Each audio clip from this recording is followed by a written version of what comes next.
Greetings, everyone. Pete Pardo here from Sea of Tranquility. Welcome to another edition of Favorite Albums Through the Decades. We've got in the co-captain's chair, Mr. Sean Tonar, who you see fairly frequently on the In the Prague Seat show. He's also got his own YouTube channel, Soul Night Live, right, where he does all sorts of cool interviews and chats with some pretty cool people in the music industry. If you haven't checked out Sean's channel, please do, and give him a like and give him a subscribe. What's happening, Sean? How are you today? Pretty good, Pete. How are you doing? Doing all right. I feel like we just were talking like an hour ago because Tuesday night was in the Prague Seat show. You're right. You know it. So thanks for having me back and asking about one of my favorite bands. Yeah, I mean Steely Dan. It's I contemplated not doing Steely Dan in this short series that we're doing in May because they don't have a huge output, and they barely kind of met the criteria for this show, which was having releases in 3 separate decades, and they just made it by having the one album in the 80s, right? But it's almost like you can't not include them here. They're such a great band, and I think so many of us love them so much that any excuse to talk about Steely Dan's albums is a good excuse, right? It's a good reason. So we've got the 70s, we've got a little bit of the 80s, and then we got in the 2000s because, of course, they broke up for a while. So I'm going to have Sean kick us off with his favorite album from the 70s. Well, I guess it's kind of tough because they're all very excellent. But I'd say they kind of got progressively better and peaked when they reached this one right here, the Royal Scam. This is probably my very favorite one. It's being a guitar player, this is one of the greatest guitar albums for Steely Dan. And that's saying a lot because there's amazing guitar playing on all of them. But the addition of Larry Carlton on here and the return of Elliot Randall, who, played on Reelin' in the Years, and just quite a wide variety makes this kind of the guitar album, I think, when it comes to Steely Dan. And it's got my favorite tune on it. It's a deep cut called The Caves of Altamira. That's top 5 for me, definitely. Yeah, it's a good one. So, yeah, that's really the cool one. And, of course, the biggie on here is Kid Charlemagne, one of the probably the greatest guitar solo, not just in the Steely Dan catalog, but I mean, just in a rock context ever almost. So tasty. It's tough to beat that. Yeah. Larry Carlton at his very best, and Don't Take Me Alive. That's another great moment for him. The opening, it doesn't really have a solo per se, but that opening bit is like a solo. So yeah, great stuff. And of course, Green Earrings. That's a great live number that's been, in their set quite a bit since they got back together in 1993. And yeah, can't go wrong with this. And I hope I didn't nab your favorite too. You did, but that's okay. Sorry. That's all right. I mean, it is what it is. It's I have had a hard time over the years trying to decipher like the favorite albums from this band from the 70s, right? Because I mean, I think each of them, every single one of them, is so strong. But over the years, it generally comes down to 2. It's generally either the Royal Scam, which I ultimately picked. Like my mind keeps trying to tell me, well, you need to pick Asia, right? Because Asia is probably like the choice for the masses, right? Most people, when they look at the 70s catalog of Steely Dan, Asia almost by default is the favorite.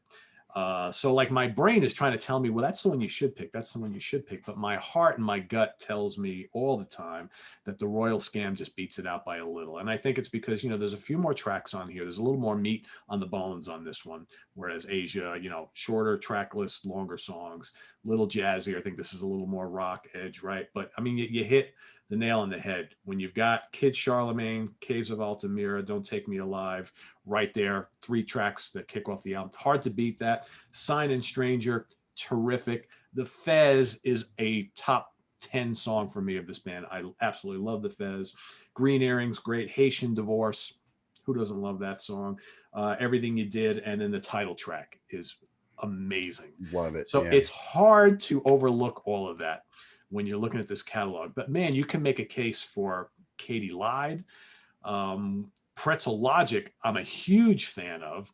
You know, I just listened to the debut at the gym the other day, and I was like, man, this is such a great album. You know, Countdown to Ecstasy. The whole Oh yeah. catalog is really strong. But man, these '70s albums are absolutely terrific. But when it comes down to it, I absolutely agree with you. And you know, some people say that this is like one of the weirdest album covers of all time. I like adore this album cover. I think it's just so like WTF, like what the hell is it supposed to be Yeah, about? And I think well, that's what's so cool I about it. like that. It's like, I don't know, it's like some guy that's in on Wall Street or something, and he, is has these the wolves of Wall Street towering above him, basically. I guess, right? You know, There's it's just something in yeah, that and you like got that. and And I mean, Asia, of course, is the obvious choice. It really is their pinnacle. But as perfect as it is, I feel like they kind of polish the edge off by that point. And that's why I prefer Royal Scam, because there's still a little bit of, like you said, a little more meat on the bone. It isn't so yeah. slick. I mean, Asia is like it's a perfect album. It is. I mean, I've done like perfect album shows before where Asia is absolutely that. I mean, it's just it's produced impeccably. The instrumentation is note for note exactly the way it should be. It's so pleasing on the ears. I mean, Asia is like the perfect ear candy album. But in saying all that, I still enjoy this one a little bit more. Not by much. I mean, it's just a little bit, but I think we can safely say that you put the two of them together, and that those are two of the greatest albums of the '70s. Absolutely. But again, you know, you could make a case for any of these albums that released Sure. in the They're decade. all very unique. None of them, no two sound really alike. I mean, Absolutely correct. Yep. Pretzel Logic's probably my favorite of the original three with the original band. But on any given day, I could go for the other two. Yep. Countdown is a really unique record that's just kind of full of deep cuts almost. There's a couple of biggies on it, but I don't know. But yeah, I'd say, if we had to pick, Royal Scam is the one I would hand to somebody and say, here, try this first. Yeah. Absolutely. So cool. All right. So now we move into the '80s. So here's where it gets a little interesting. So you know, technically, the band only has the one album release in the '80s. However, Sean and I were chatting, and Mr. Fagan has a really good solo album that he released in that decade as well. That basically sounds like a Steely Dan album. So we decided to make it a little interesting here is to include that solo album. So we have like two choices here. Right. So I'll have Sean kick us off with his choice. All right. Well, I would suggest that of course is the Nightfly, which is the album that followed Gaucho, Yep. and you can hear a thread that carries on, especially in the quantized drum machine that they paid a fortune for. They named Wendell, where basically they would have the drummers play their parts into Wendell, and then they could move them around and make them perfect. And it cost a fortune, and you could hear the fruits of their labor on Hey 19. And in hindsight, I think it's a little too mechanical for its own good. So that's kind of but I don't really care. Anyway, everything else is so groovy. I don't mind the fact that the drums are maybe a little more sterile than usual on a Steely record. New Frontier is probably my favorite Fagan solo track. IGY is another great one that's on here as well. And the title track, of course, is fantastic. That has Marcus Miller on bass on that particular one. Great bass players all over this record. Abe Laboriel Sr.'s on New Frontier. Will Lee from Letterman's band is on Walk Between the Raindrops.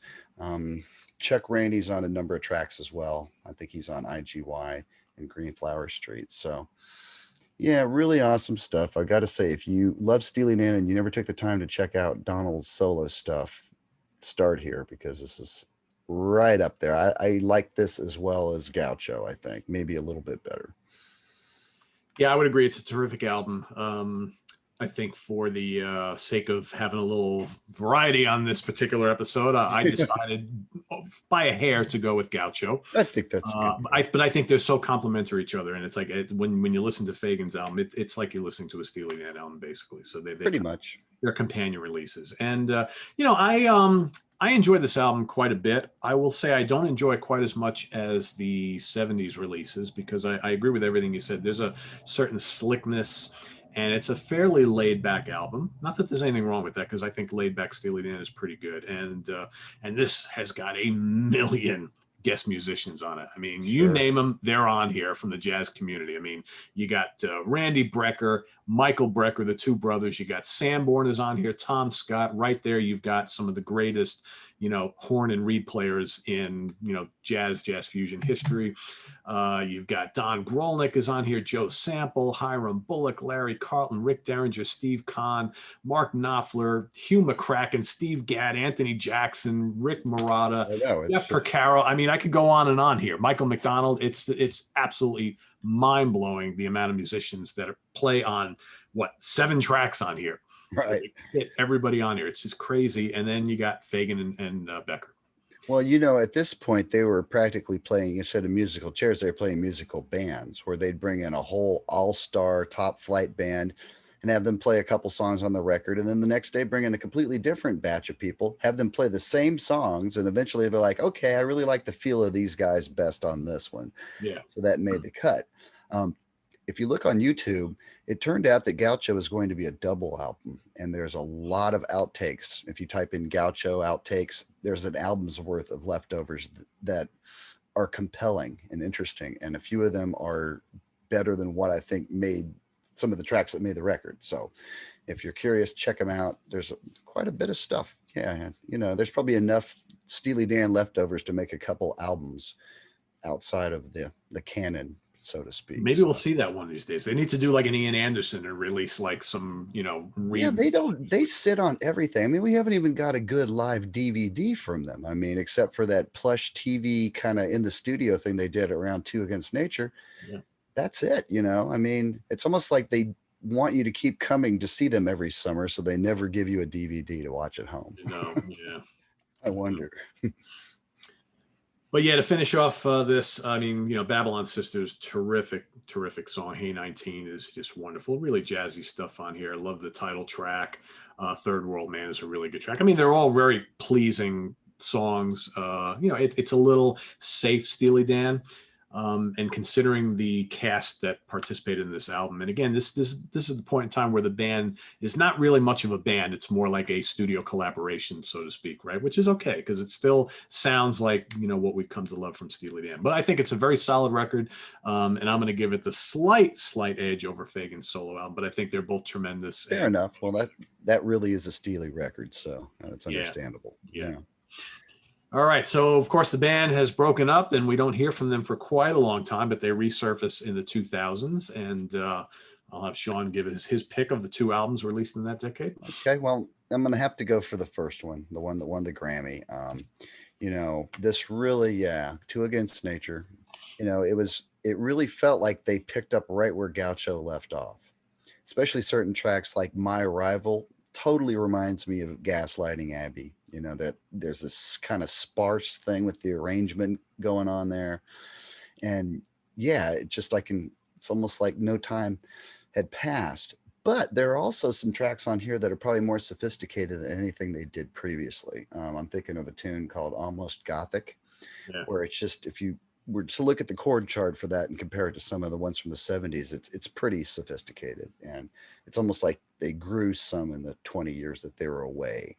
So this album kind of has both. And then it has other things that really kind of harken back to the older stuff, like Jack of Speed totally sounds like the son of Caves of Altamira. As a matter of fact, they're both in F sharp. There's a reason it kind of ticks that box when you hear it. So yeah, great stuff. Negative Girl, that's another one that I think is kind of a more sophisticated one that you probably wouldn't have found on an earlier album. So yeah, really, really solid stuff. Again, I don't like it quite as much as the 70s stuff because back then every song had a different soloist and you got a lot of variety. And here it's just Walter Becker, and he's a fantastic guitar player. But I mean, when they have guys like Wayne Krantz in their band and don't use him and they go, Walter, play everything. I don't get it. I mean, he's great, but it causes the album to have a certain sameness from track to track. Yeah, I absolutely agree with you. It's my choice as well. I think it's the better of the 2 albums. The other one's fine as well, but I think this one a little more engaging. I think one of the things that and you hit upon it before is that it's almost like there was no time in between these 2.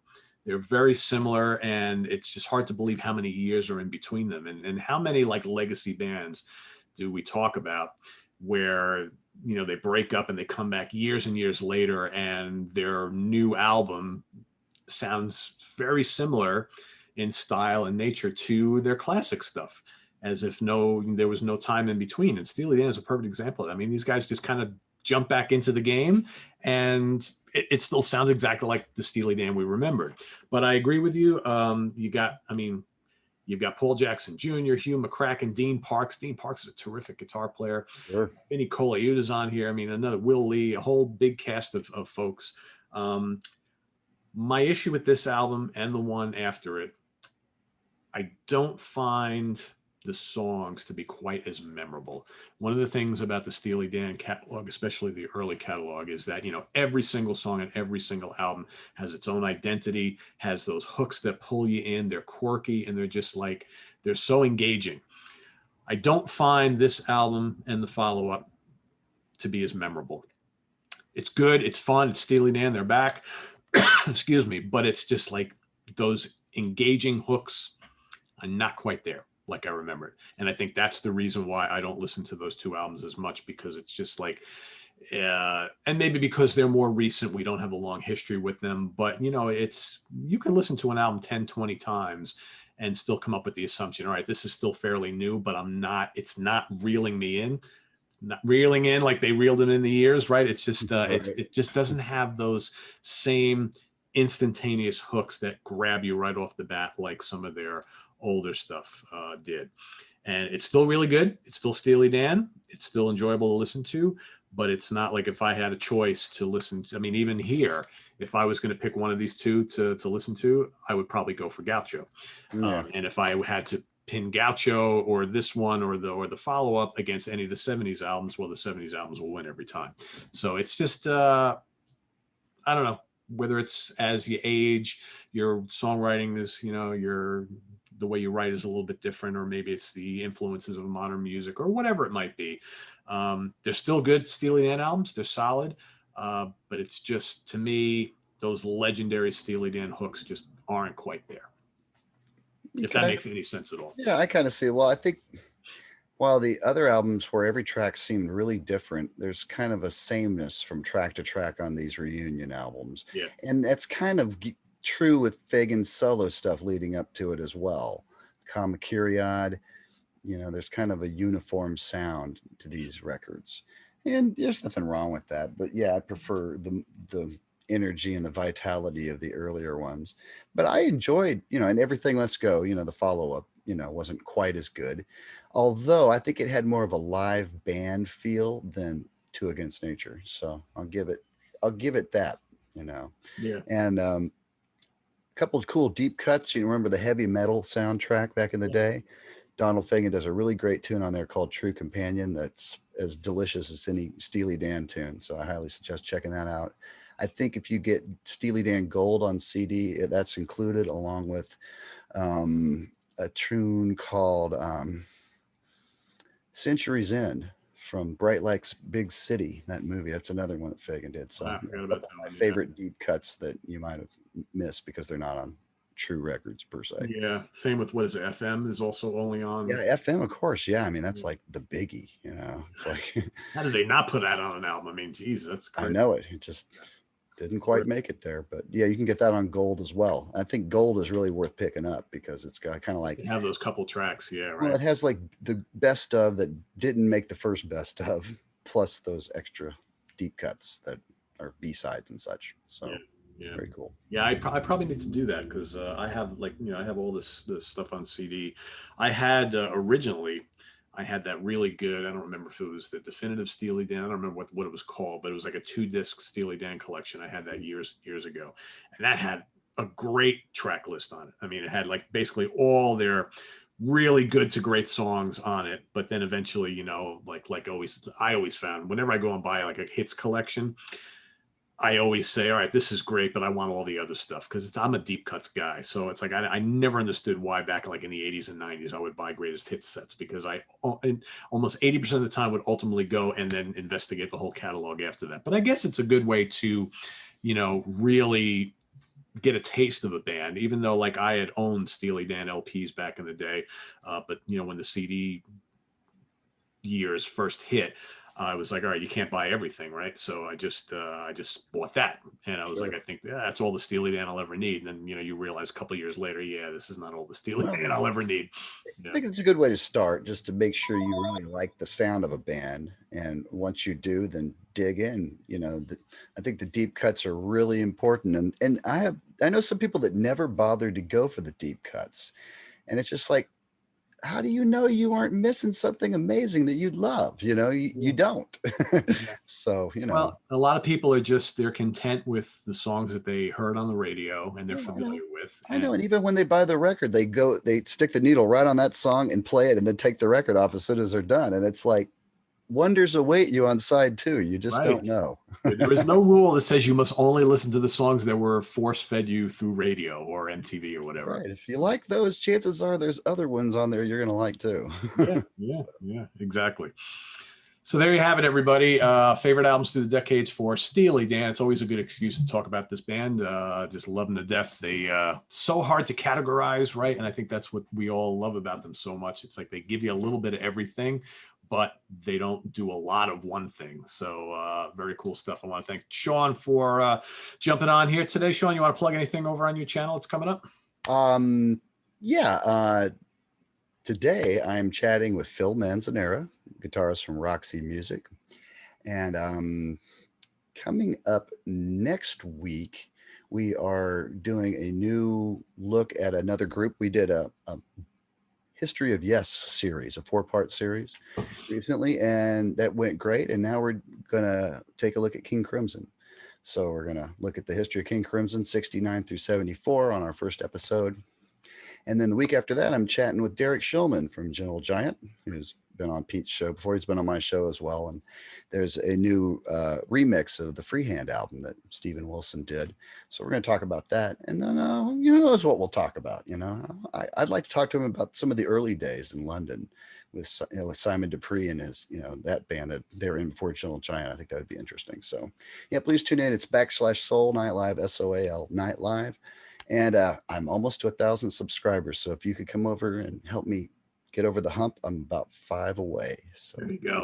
I think we can make that happen pretty quickly, folks. Right. So everybody, please hop over to Sean's channel and hit that subscribe button to get him over 1,000. Everybody needs to hit that 1,000, because once you do that, you can breathe a little and then do absolutely. It's monetization program with first big milestone. Well, after 100. So. Yeah, it's 1,000 subscribers, 1 million views, and then 5 million and 10. It's there's certain little blockades you got to get past on YouTube. Speaking of someone who has a lot of. I appreciate y'all's help along the way. In the past few weeks, y'all have helped me out too, and I really appreciate it. Very cool. Very cool. So thanks to Sean, and you can catch Sean a couple times a month on the In the Prague Seat show, along with Rand Kelly and Rick Labonte. We've got like these little In the Prague Seat teams we've been doing. I think it's been pretty fun.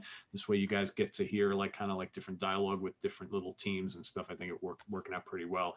And we're kind of really up in the Prague content here on the channel, which I think is always a good thing. So and speaking Sean, of that, we'll be back in 2 weeks talking about Bill Bruford. That's right. So the In the Prague Seat show in 2 weeks is all about our favorite albums with Mr. Bruford appearing on them. So and there's a lot to choose from. So stay tuned for that. It's a Bill Bruford exclusive show, just kind of like we did that Alan Holdsworth show about a month or so ago, right? So it's kind of like a continuation of that theme. So that should be a lot of fun. And Sean is coming right back tomorrow for another edition of Favorite Albums Through the Decades. We're going to be talking about ELO. So stay tuned for that tomorrow morning. Visit us on the web at www.seatranquility.org. We're on Facebook, we're on Twitter. Of course, we're here on YouTube all the damn time. And literally, we are all the damn time. So for Sean, I am Pete. See you all later on. Bye-bye. Y'all take care.